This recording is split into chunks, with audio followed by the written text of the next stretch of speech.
Yeah.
Hello, everybody, and welcome to Village Voices.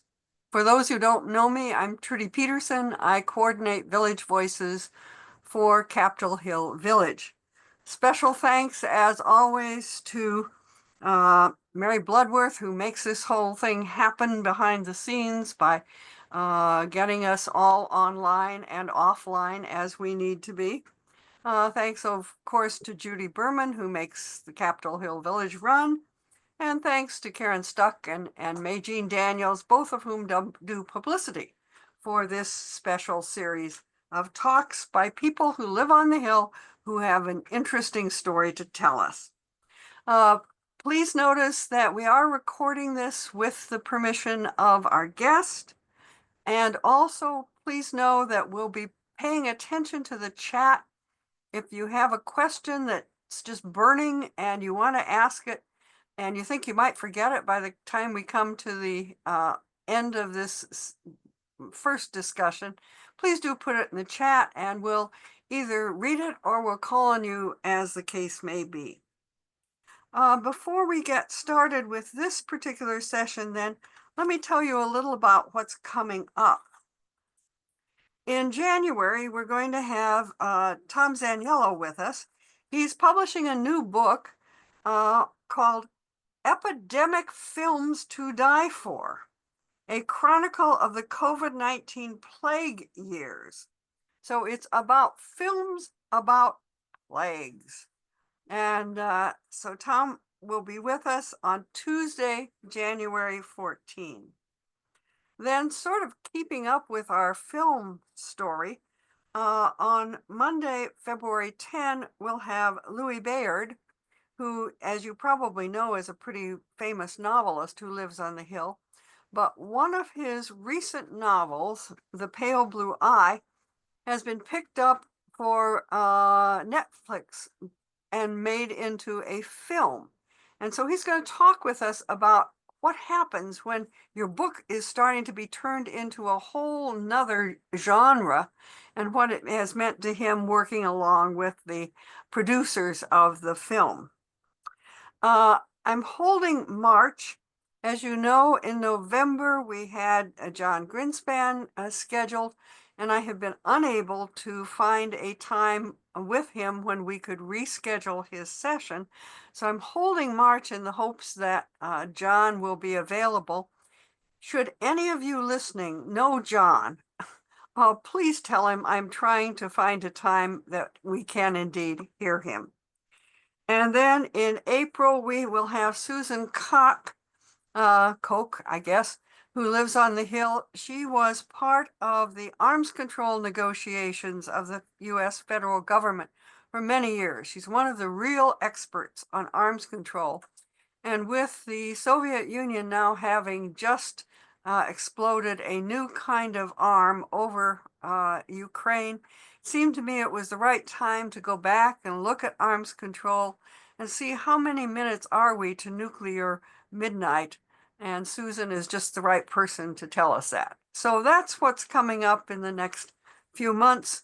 And I hope you'll join us for some or hopefully all of them. So tonight we have with us Kelsey Mesa.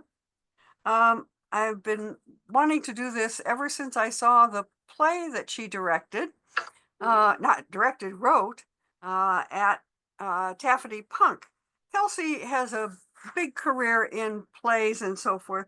She is right now managing the Kennedy Center American College Theater Festival, which she said kicks off next month. She's the resident director of the Kennedy Center Directing Initiative. She's directed lots of plays all over town, but her first produced play won the Helen Hayes Award. And it's just extraordinary to have the first time out of the box get the biggest award in town. And so that happened last spring, and I thought, oh, we really need to talk to Kelsey and see what it was like. What we're going to do is we're going to do some Q&As and then let you all in to talk indeed with Kelsey about all of this, the things going on in the world of plays in the city. So you've directed these lots of plays, Kelsey. The very first play you wrote gets produced. It was La Salpêtrière. It was at Taffety Punk. It was wonderful. Won the 2024 Helen Hayes Award for the most outstanding production. When did you start writing plays and why? Thank you for such a generous introduction. And I'm so happy to be here. And we're a really impressive neighborhood, aren't we? I started writing plays when I was 8 years old. It was uh, almost, I guess it's a little bit quaint to say, but I was in a program that had a really creative curriculum. And so my teachers were teaching us about playwriting and about the legal system and about Don Quixote at the same time. And so I was 8, and they had the entire class write plays about Don Quixote being put on trial. Um, just to kind of wrap up everything that we had learned, and they were going to pick one play to that the class would do and they would film. And every other kid in my class named their play Don Quixote on Trial. And I named my play Don Quixote, comma, Defendant. Yeah. I think that's why it was chosen, but it was chosen. So I can say that I uh, started writing very, very young and found success very early.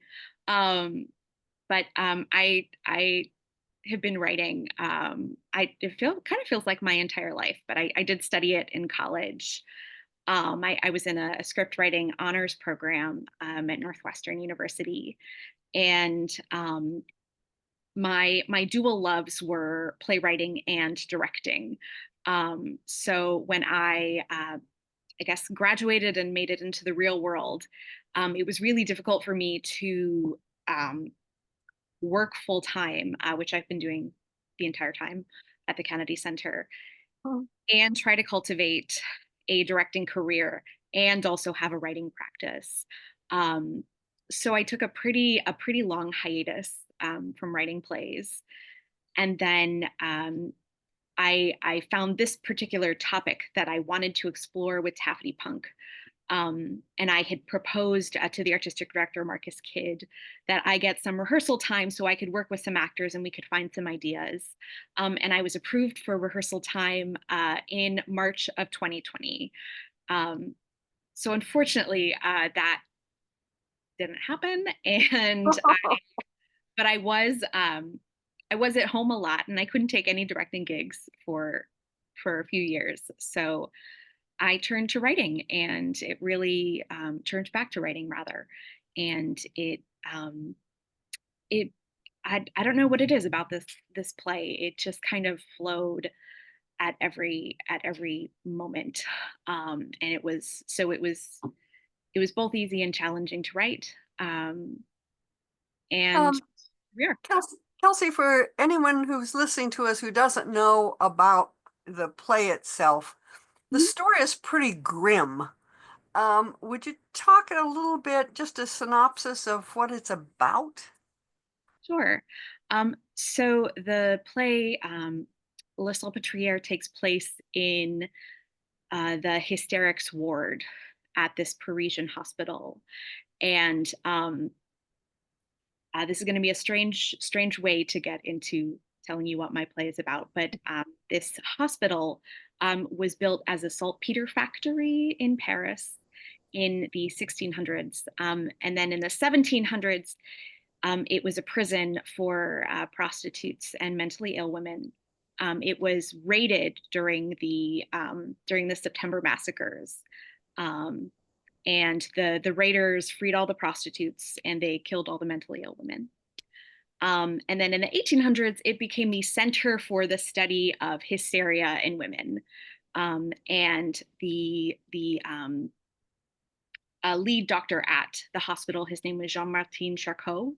He developed all of these treatments and descriptions for hysteria, which, as you know, is not a disease that we recognize anymore. But his treatments for hysteria involved a lot of very questionable practices, like they used to um, apply pressure to the ovaries. They called it ovarian compression. So they would like punch women in the ovaries until their hysterical fits stopped.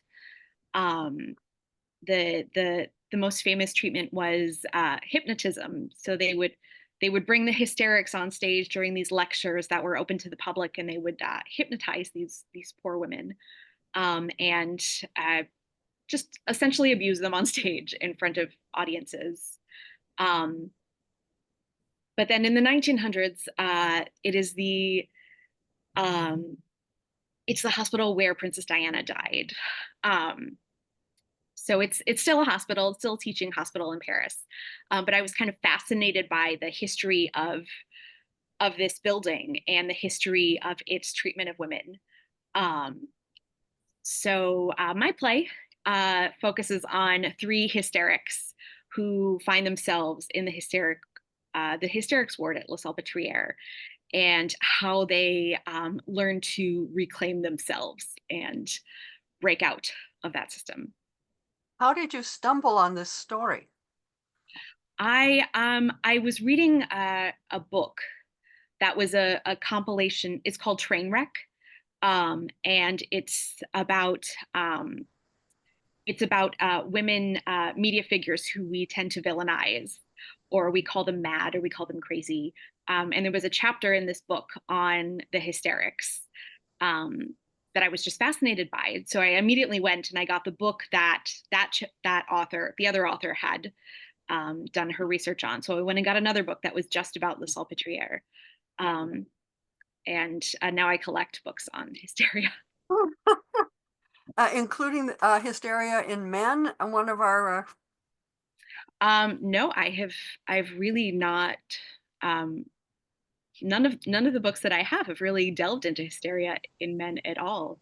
Um, and furthermore, like the women who were admitted um, or confined to La Salpêtrière, like these weren't the rich women of Paris. Like these were the poor women who had nowhere else to go. So did you immediately start thinking about it as a possible play? I did.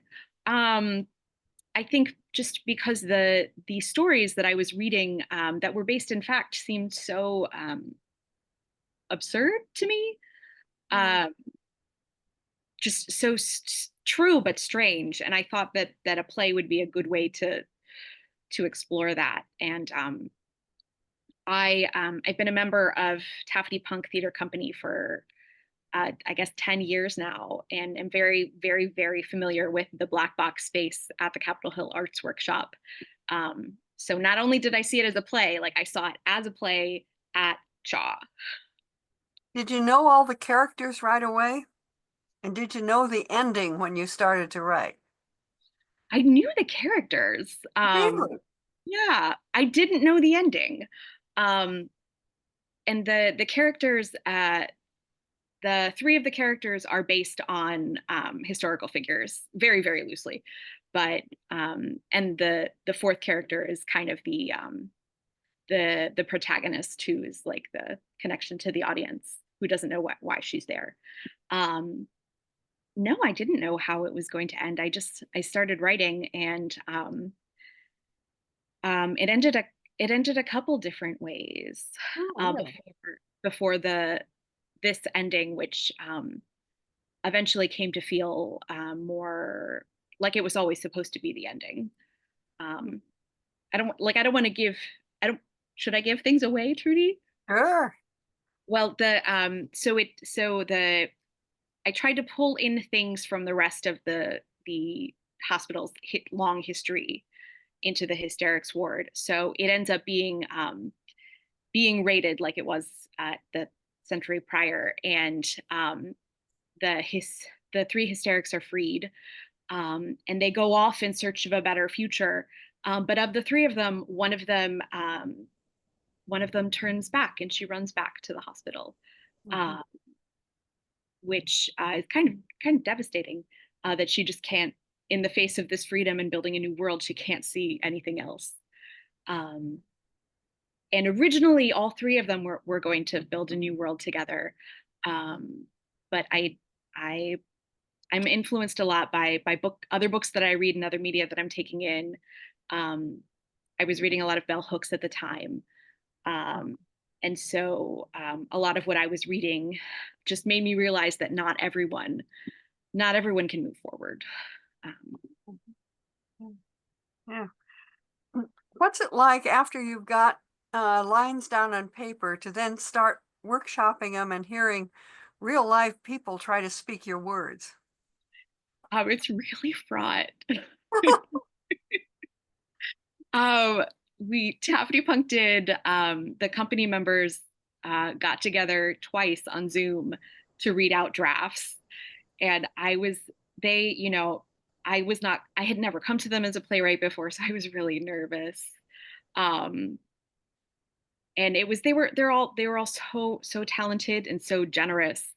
Um, and it's so I no one was mean to me or anything like that.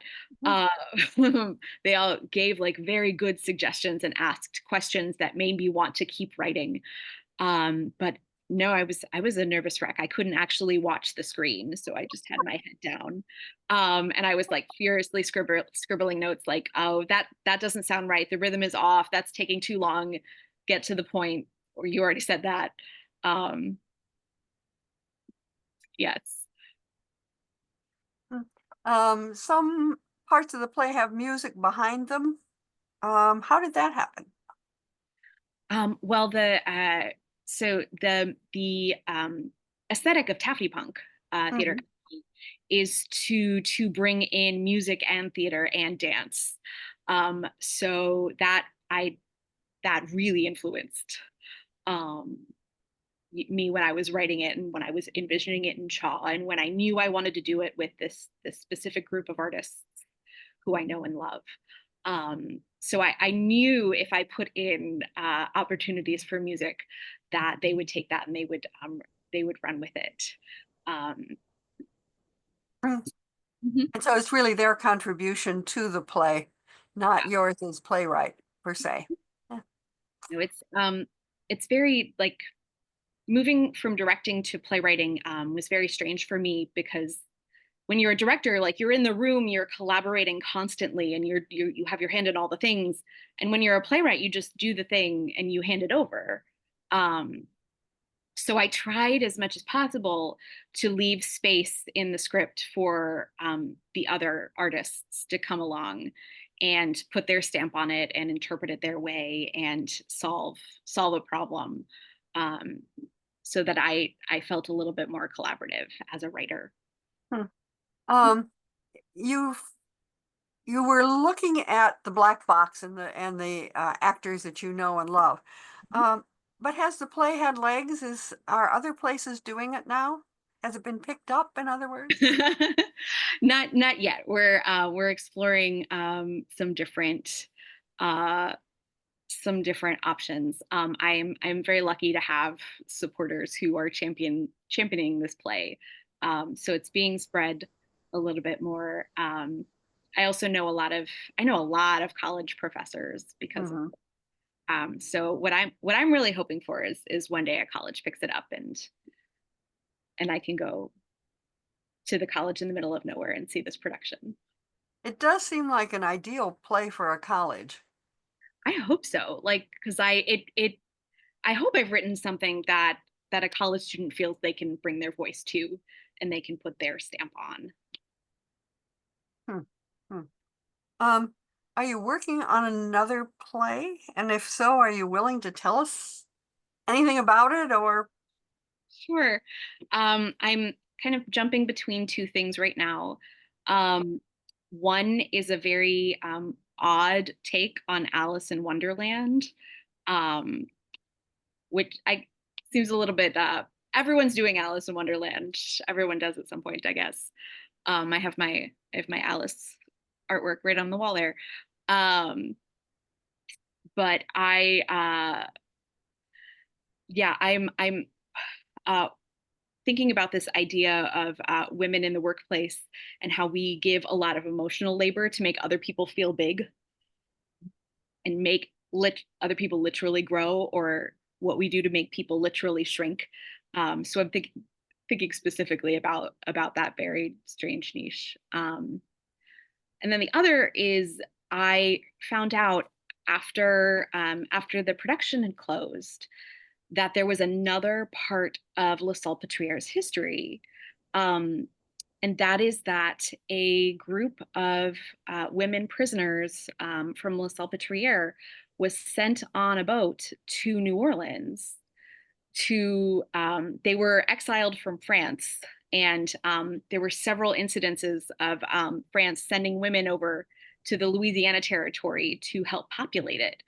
Um, and somehow this story turned into the legend of how vampires came to New Orleans.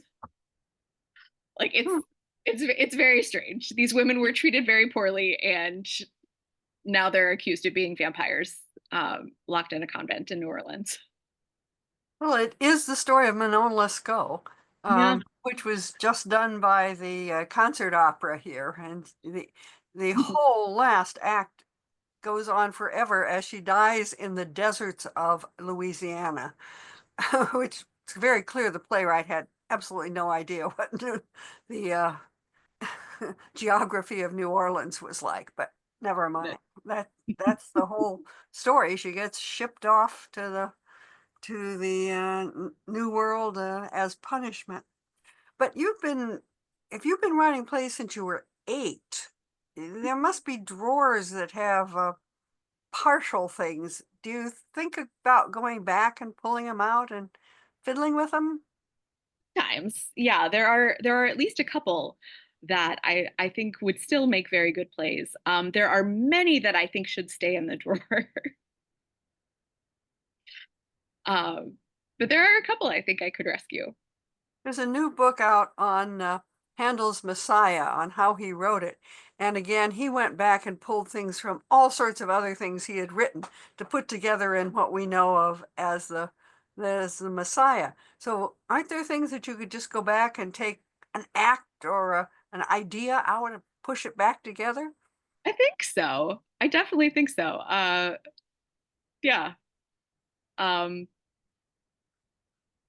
yeah, and yeah, none of them has quite the it's so interesting to see like what kind of think about what kinds of stories you're writing at different points in your life, and just to think about like how much my life has been and my aesthetic has been influenced by working with Taffety Punk.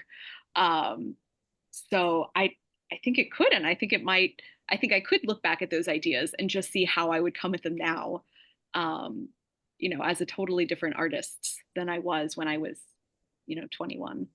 Mm-hmm. Um, you said a little bit about the difference between writing a play and directing a play. Will you talk a little bit about when you're working with somebody else's script as a director?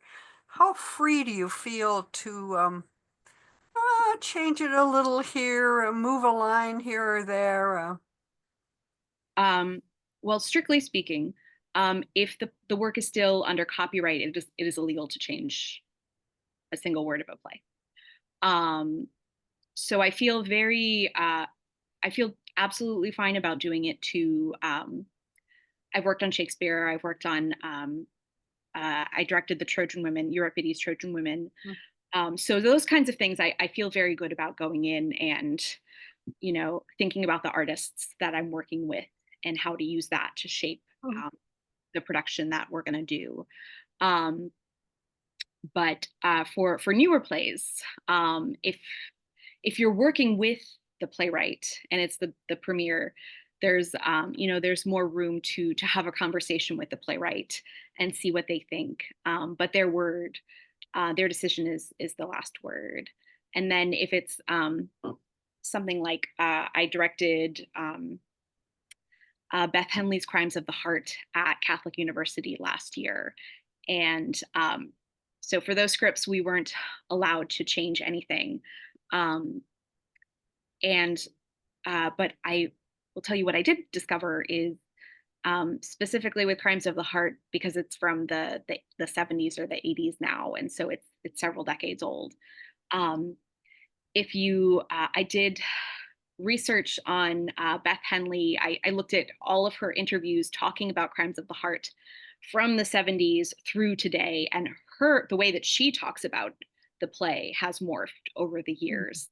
And so I was able to take that and implement some directorial, some staging choices that I think better reflect uh, mm, some ideas that she has about the play now, even though she hasn't changed any of the dialogue.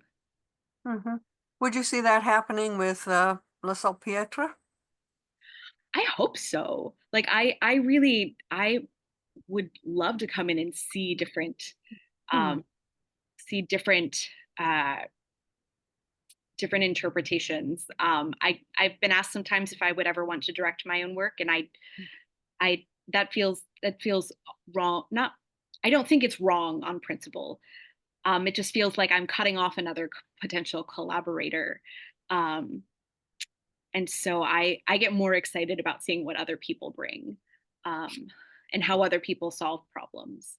Um, and so Danielle Drakes, who directed the Taffety Punk production, she created moments and scenes that I would never have imagined.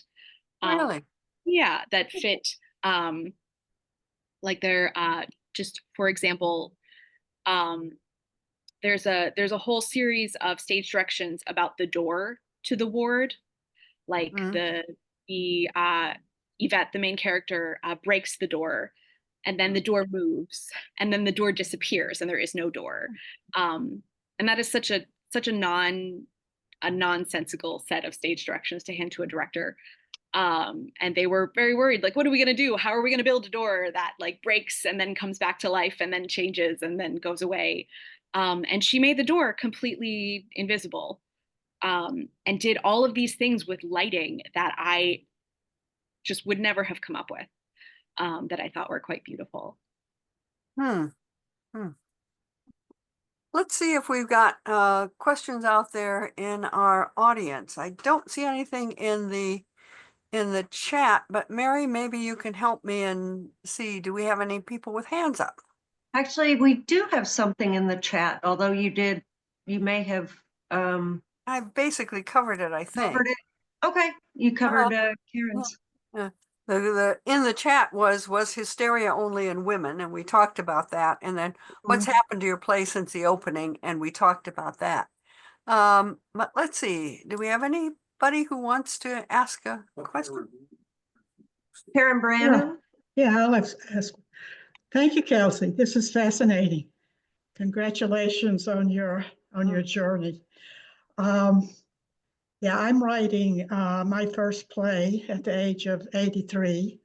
I actually did write my first play at the age of 8, but then I put that aside for journalism. And writing a play is an incredibly different experience. And my experience is that I feel that I'm being channeled, Mhm. that I'm being used as a channel. It's coming so easily, probably too easily. But my question for you is, do you put any stage directions at all in what you write? And back to your mention that you try to leave space for the actors. If you can speak specifically to how you do that, I'd be interested. Thank you, Karen. That's also how I feel when I'm driving with a character, that they are speaking through me, and I think that's a very good sign. Also, just a side note, my mother told everyone that I was doing journalism for years after I graduated theater degree. Um, so to your question, yes, I do write stage directions. The stage directions that I write will be anything that helps to specifically tell the story. So I don't write a lot of stage directions that have to do with like exactly how the picture of the stage looks. I try to leave that to the actors, or I'll put something in really broadly, like for instance, like the opening, the I wanted there to be a dance. So, but rather than spell out the dance, I just wrote they do a hysterical dance, and then I let the director interpret that. Um, for the actors, I'm I think they I try not to put a lot of like characterization in stage directions, and let the actors draw from the dialogue and see where that takes them. Um, and so one character in particular was interpreted just in such entirely different ways from the workshop. She was played by two different actors, from the workshop to the production. But they both worked. They were both like saying the same lines and going through the same journey, but they had completely different physicalities. They took up very different kinds of space on stage. They sounded different. um, and then Kimberly Gilbert, who Mm, mm. also won a Helen Hayes for playing the character in my play. Um, she I think she's one of DC's best, but she is so just just she's such a detective of story and character. Like she takes the what she has and she drills down and she drills down and she drills down and she drills down. Um, and so she found things that I did not know were there, like in that character, that made sense. Mm. Um, I hope that answers your question. So you didn't write anything like exit followed by a bear. No, not at all. Sometimes I would write like she exits, but they would decide how to exit.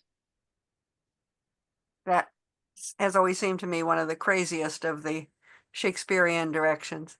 Mm. Christine Healy says it can be tough to have a day job when you're also a practicing artist. How would you?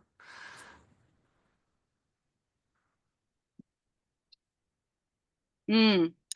Um, yes. And um, just a little backstory on I've been at the Kennedy Center for over 16 years. Um, and the first 9 years, I was in a different position that was not theater related. So now I'm the manager of theater education, and I find myself in an extremely, extremely lucky position where I have to think about theater all day, and I have to do theater in order to do my job well. Like I run the directing intensive, and so in order to do that well, I have to direct myself.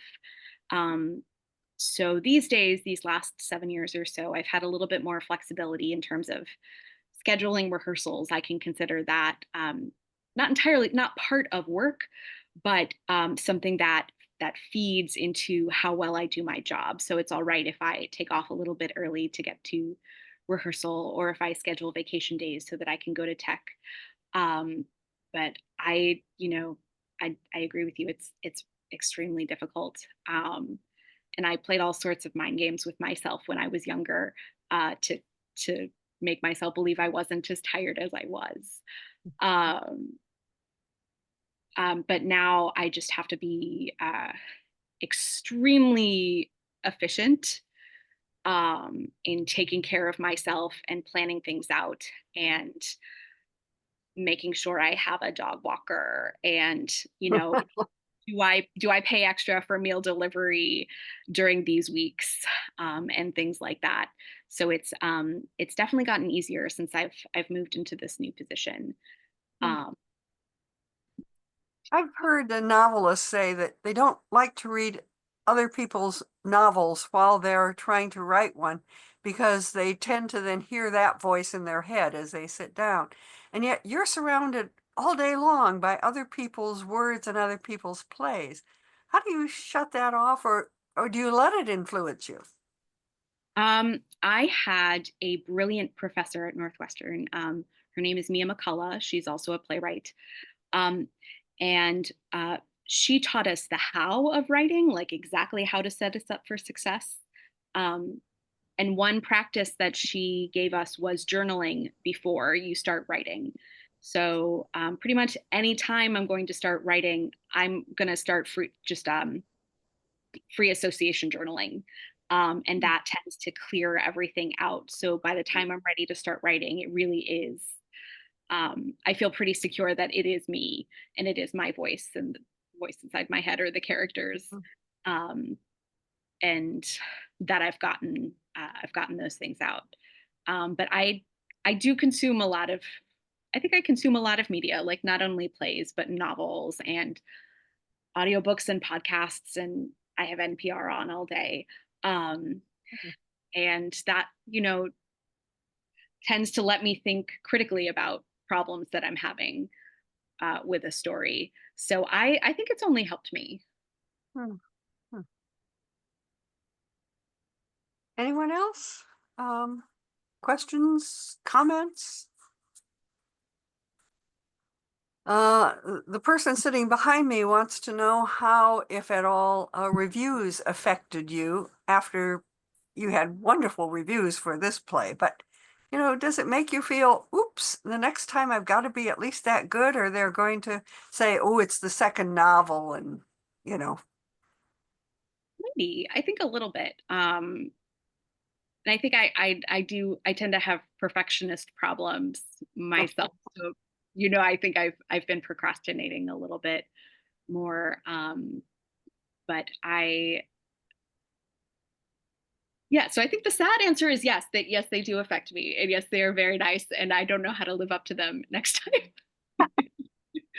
um yeah, but I think I'm kind of coming at a place where like have been able to define like what is important to me when I write, what is important to the work that I'm creating, and I hope to let that drive me a little bit more than my thought of what people might eventually think. Mhm. Um, Patricia Malumbi says, please talk a little bit about the Kennedy Center education program that you work on. Yes. Do you want to hear about Casey education in general or just like my little section of the pie? Well, let's do your section of the pie. So I work on the Kennedy Center American College Theater Festival. It is the Kennedy Center's oldest education program. It predates the opening of the building. So we are currently, I think we're in like our 56th year. Um, and we work with anywhere between 400 and 600 colleges and universities across the country to celebrate the college theater work that they are doing. So we exist to celebrate college theater and provide professional learning opportunities, not only to students, but also to faculty, and to create opportunities that help students bridge from their academic careers to their professional careers.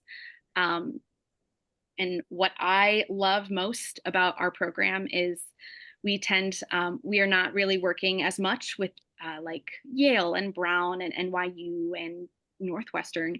We are really working with little community colleges or state universities or tiny liberal arts colleges.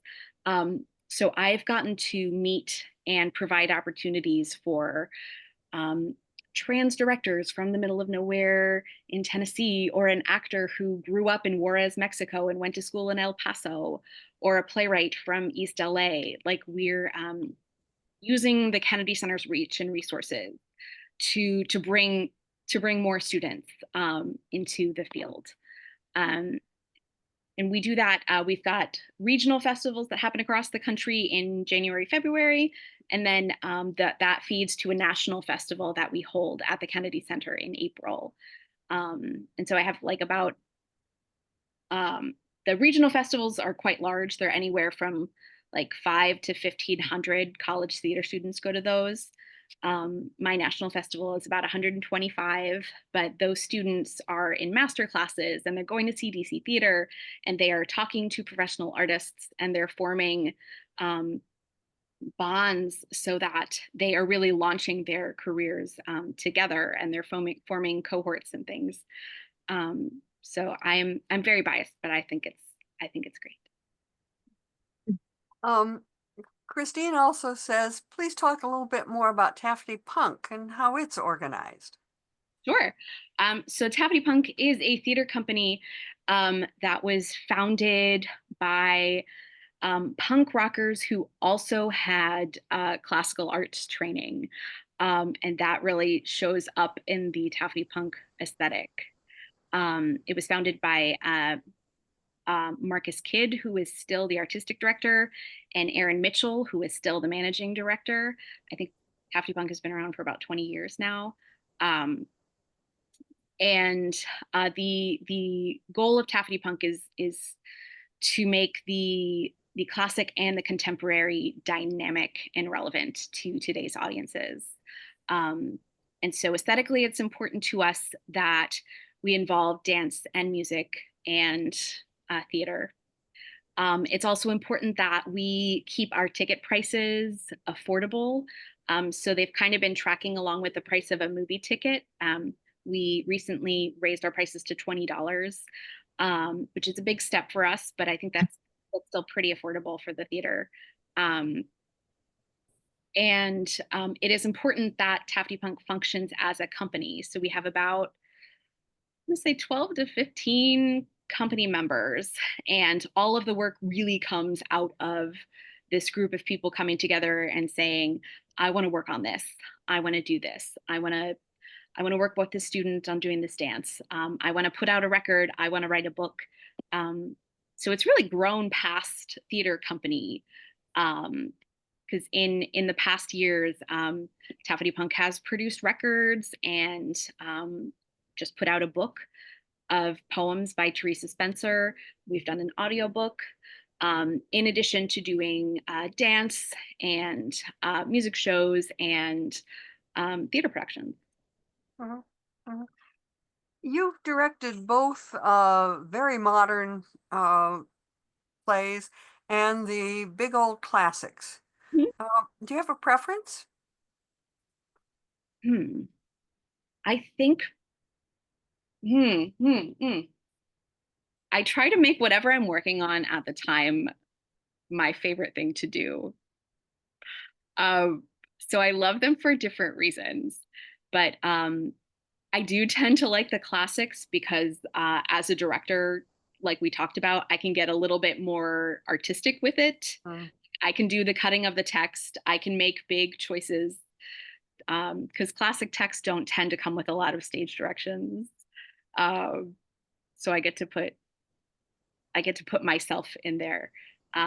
Versus like when it's a newer script, I think the director is more of an interpreter.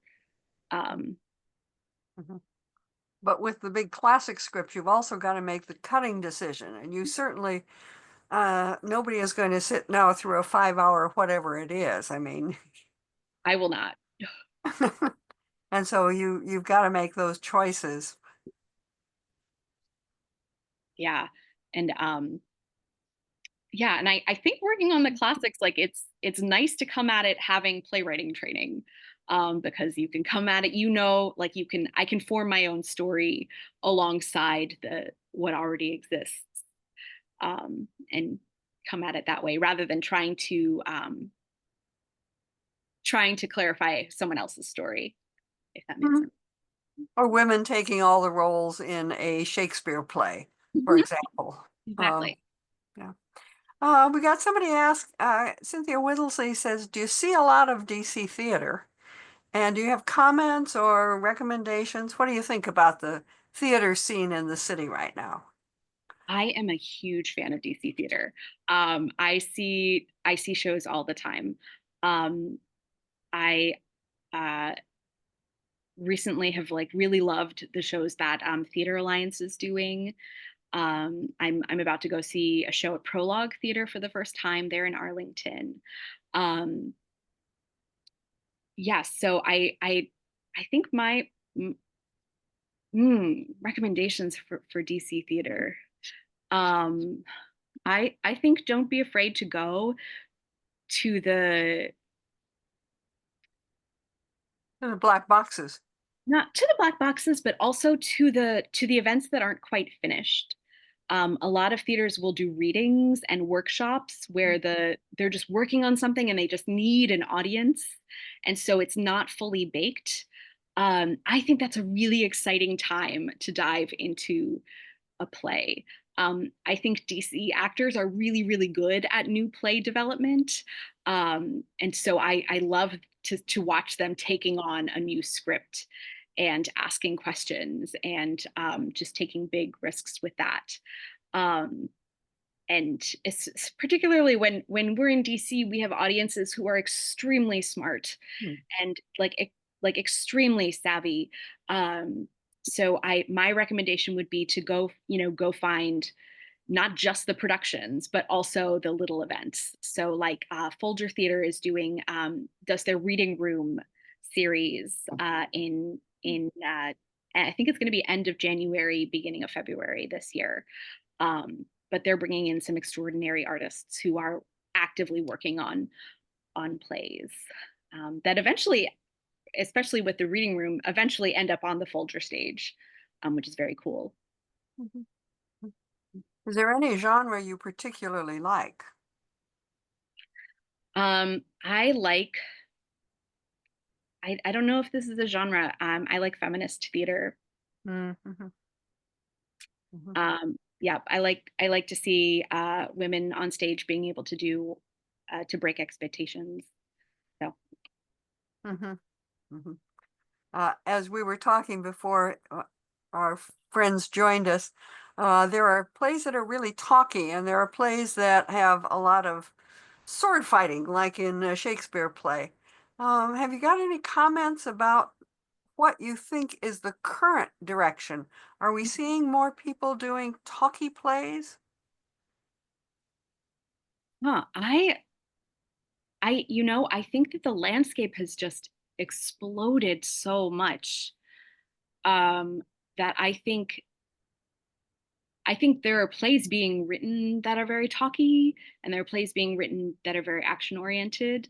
Um, I I think theaters are I think theaters, particularly institutional theaters, who have a lot more at stake than our little black box theaters, might be veering towards the talkie plays because they're cheaper to produce, they're a little bit safer, um, which is you can say all sorts of things about that. Um, so I think that the plays all across the spectrum exist, but I think one type is being produced a little bit more right now. Mm-hmm. It's the first time we've really talked about the economics of it. Your play at Taffety Punk is pretty sparse. Not much in the way of stage set, not much in the way of costuming. Um, Intentional, I'm sure, because it's Taffety Punk. But do you see that again as a trend to go to more sparse sort of settings? I don't. I mean, it is out of it's a little bit out of necessity at Taffety Punk, but it's also just a matter of priority. Like at Taffety Punk, we prefer that our money go to the artists. And so the budgets are a little bit smaller for scenic and for costume and things, but the actors are being paid fairly. Um, uh, Yeah, so I'm not sure. Because I still see a lot of very spectacular theater happening. Right. But you know, we're also seeing a lot of very, very detailed one-room sets, and those are you know, easier to pull off than multi-location. Right, right. Talk a little bit about how a group like Taffety decides which play to put on. If Karen gets her play written, how does she get it to your attention?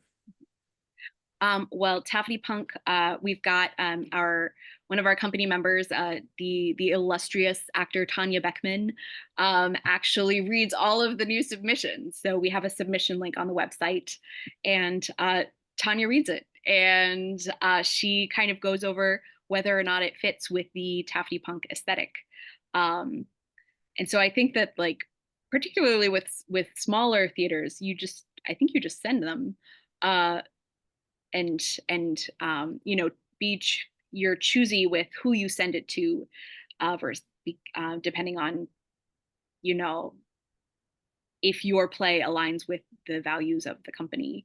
um you know, for instance, if we had a very misogynistic play that took place in a living room, Taffety Punk probably wouldn't produce that. um but someone else might. I don't know. Mhm. So it really is Tanya's taste that is the first cut, and then everybody else gets a say so. Yeah, and we tend to we come together and we talk it out. So Tanya, for a new play, Tanya might suggest that everybody read this play, and so she'll send it around and we'll talk about it. Or you know, in the case of La Salpêtrière, it had a workshop phase so people could see it and see if it was something we wanted to carry forward. We've done that several times in the past, where works will have like a little workshop or a generated workshop, and then we'll decide to move forward with it Mhm. Or not. I or mean, not. I assume there are times that you workshop something and you say, sorry, it just isn't going to work. Mhm. Yep. Must be devastating to the writers, however. I hope it's not. I hope it, you know, just becomes clear that it's not the right venue, but there is a venue. Mm. Mhm. Mhm. Other people, any further questions you'd like to ask our wonderful person? Anybody? No? If not, well, I can't thank you enough, Kelsey. This was just lots of fun, and I learned a lot, and I trust our companions did as well. Let me remind everybody then that on the Tuesday, the 14th of January, we're going to have Tom Zaniello talking about plague films and other things that somehow harm our human bodies. I have no idea what this is all about, but we're going to try and find out with him. So thank you. Have a happy holiday, everybody. And Kelsey, once again, great thanks. Oh, thank you all. Thanks so much. Thank you. Thank you.